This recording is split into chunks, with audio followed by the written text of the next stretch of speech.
Hi everyone, welcome back to the channel. So today I thought it would be fun to show you all how I add my photo card pocket on my binders as well as make my cover pages. So I think like maybe almost a year ago now, I was looking for a new binder and I wanted something that I could display a photo card in the front, sort of like a collect book.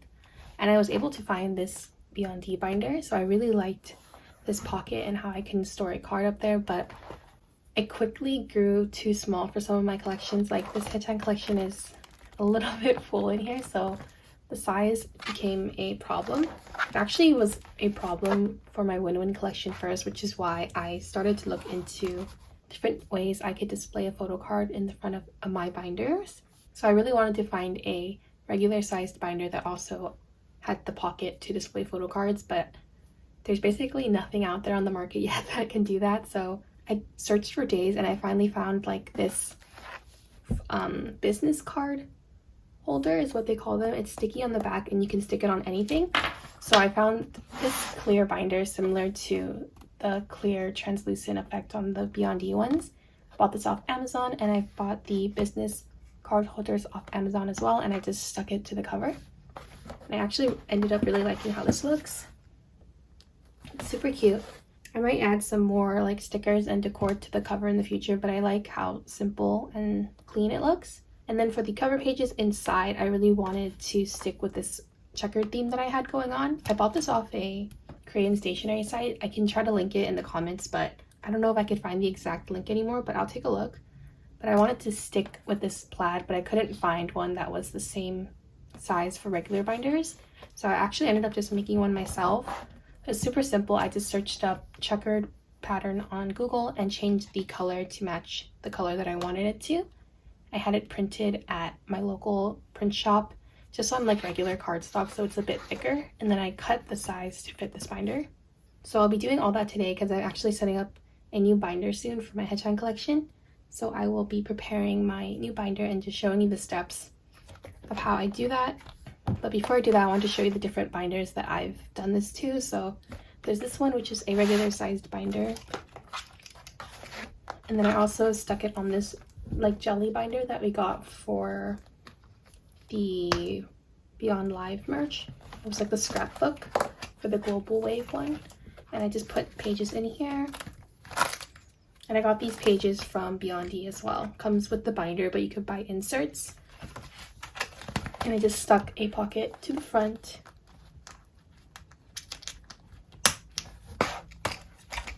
Next, I have this A6 binder. Some A6 binders you can find with pockets already on the front, but this one in particular I purchased without a pocket, so I stuck one on so I could put something in on the cover. Very cute. And the checkered pattern for this one came with the binder. And then lastly, I have this bigger A5 binder. I don't know if it's considered A5, but basically the length is the same, but it's a little bit wider. So it's the same. Oh, it's actually a little bit longer. But the rings are in the exact same spot. The binder is just overall a little bit wider and bigger. So I also put a pocket here, and I made these cover pages out of a Hello Future album. I believe it's the Hello version. And then for the backs, I just used an extra page and stuck them together so it would look nicer. The back, I used this page. I think this is in the same Hello Future album, or maybe the other version, I'm not sure. And then I used the clouds as the back. So today I will be setting up another binder that looks like this. So it's here.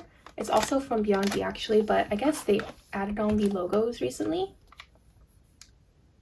Because when I purchased this one a couple months ago, they had no logo. I actually prefer the no logo look for this one, but I like the logo look on the smaller one. But it doesn't bother me too much, especially because it's on the bottom anyways. So I plan on moving my Hitchan collection over to this type of binder so I can use this pages with 6 slots. So today I'll just be setting that up.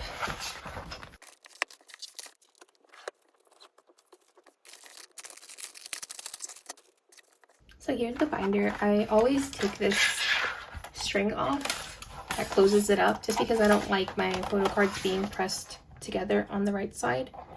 It doesn't matter if you don't have too many cards inside, but when it becomes like too big, sort of like this, it'll press the edges together, and I don't like that. So I just easily take it off. Okay, for the front pocket, like I said, I buy my business pockets off Amazon, but I'm sure you could buy them at any like stationery or office store. So this is the first one I bought off Amazon.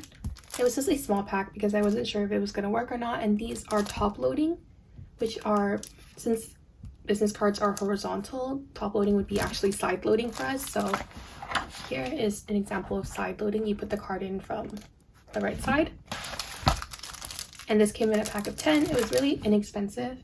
And then after I purchased that one and I really liked the way these business card holders looked, I purchased this bigger pack of 100, which is actually side loading for business cards, which means for a photo card it'd be top loading. So here you can see that this photo card loads in from the top. I think between these two, I actually prefer the side loading a little bit more, because after I stick it onto the binder and put the card in for the top loading ones, it's easy to accidentally like lift it up a bit when you're trying to fit your card in. It's not like a super tight fit, but it is pretty like exact. So I would say whenever you try fitting in your card, it lifts up a bit in the back, but for the side cards, it's not much of an issue because there's so much space for you to like align your card in. Since this hole is bigger, it's a lot easier to just put your cards in and out. But they're both pretty good and I like both of them. But for today, I think I'll use the side loading one just because I want to finish this pack and I want it to match this binder. Oh, this is actually a top loading one that I put in here. Okay, so they come in sheets of 2, like so. I've showed them a few times already in previous videos and vlogs, but a lot of you still come back and ask, so I thought it'd be nice to do this video. And basically to put it on, you just have to peel it off, and it's sticky on the back, so you just smack it right on. I guess for placement, it really is up to you where you want it. Sometimes I see binders that have it like on the bottom left corner, top right, middle right, but I like to keep mine in the center. So usually what I do for this is I get a ruler to measure out the dimensions to find the center, so I can get it as centered as possible. But since I already have the exact same binder that I've already done this to, I usually just layer it over and get that exact placement really simply. But like I said, if you're doing this for the first time and you don't have something to put under, I would use a ruler to get the dimensions so you can get it in the center as closely as possible.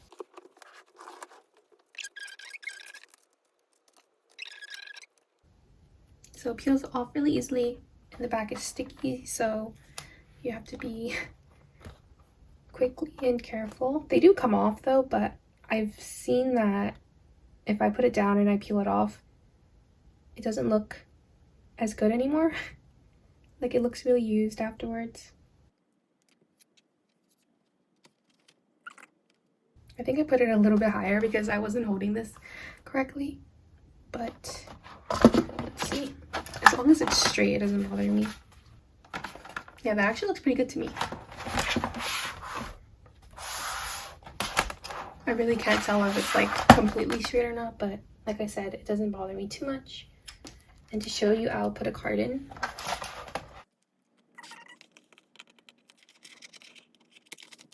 There's the card.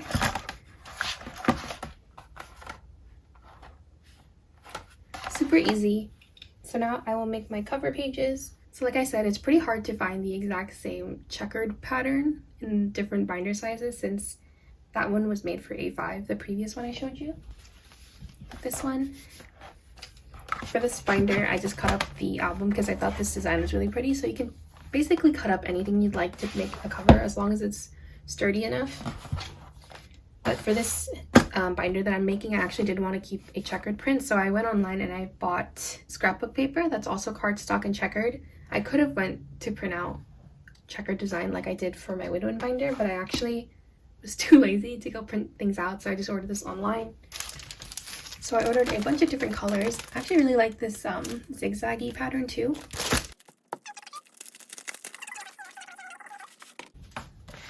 You can see I bought red, And I bought 2 of each design so I could do one front page and one back page. The backs are just red. Got yellow, green, blue for my win-win binder, this really cute like pinky color, and purple. So I have purple right now for the 10, but I think I'm gonna actually change his over to red.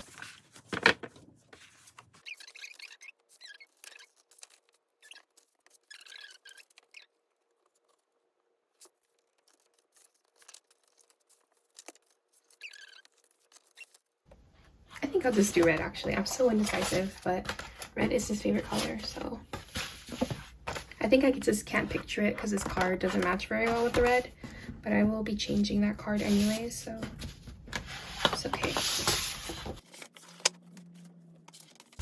So after you get your pieces of paper, whether you're printing it or if you're using an album cutout or whatever, it's really simple. I actually just take the size of the pages that I'll be using inside the binder.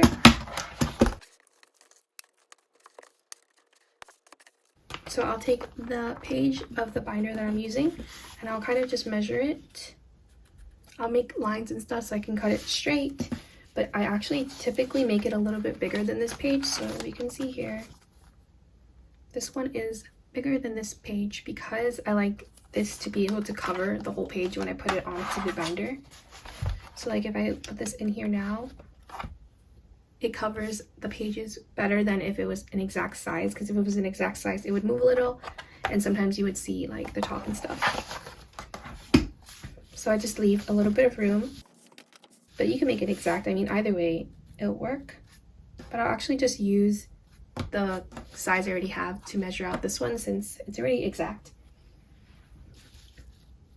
When I'm working with checkered too, I like to make sure I don't cut the checker design in half, so I usually just round it to the nearest cube.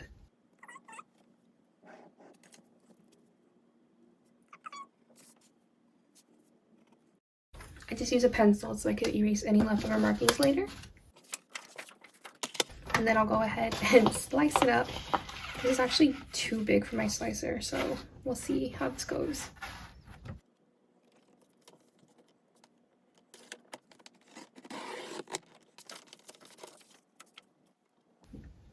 So there, I sliced one corner. My cutter isn't the best, so it leaves like this little excess papers that I usually just cut off. Or sometimes I'll just use my cutting mat and my box cutter to cut these, but I'll just do this for now. It's simpler.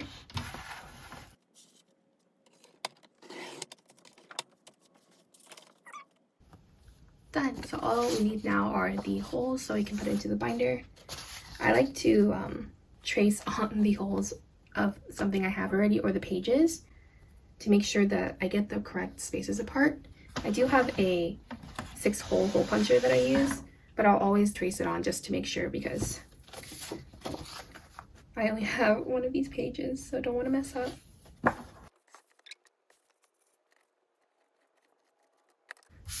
Okay, so there I traced my little holes. This is so messy. I really need to cut this and clean it later. That bothers me so much. So this is what my 6-hole hole puncher looks like. It actually isn't a perfect fit for these, but the space in between the holes is. So usually I just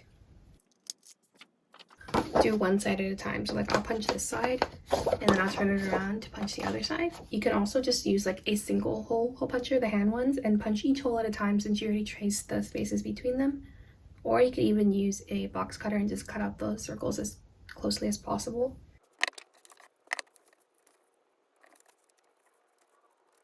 Okay, so I went ahead and punched the holes off camera because I wanted to make sure they were aligned correctly. And there you go.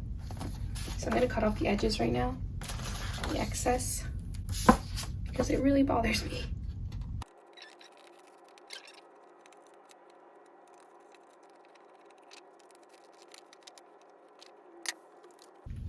Okay, so that's much better.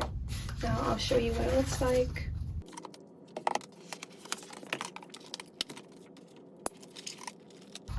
Yay, there it is. So I would just do this again for the back page. I guess you don't really have to do a back cover. I just like to do it. but it's really not necessary. Just looks like that when you turn it over, but I'll just go ahead and do the back cover off camera with myself. But I hope you enjoyed this little DIY with me / tutorial. I hope you found it useful. I'll be sure to include links to my items down below in the description if you're interested. But thanks for watching, and I'll see you in the next video.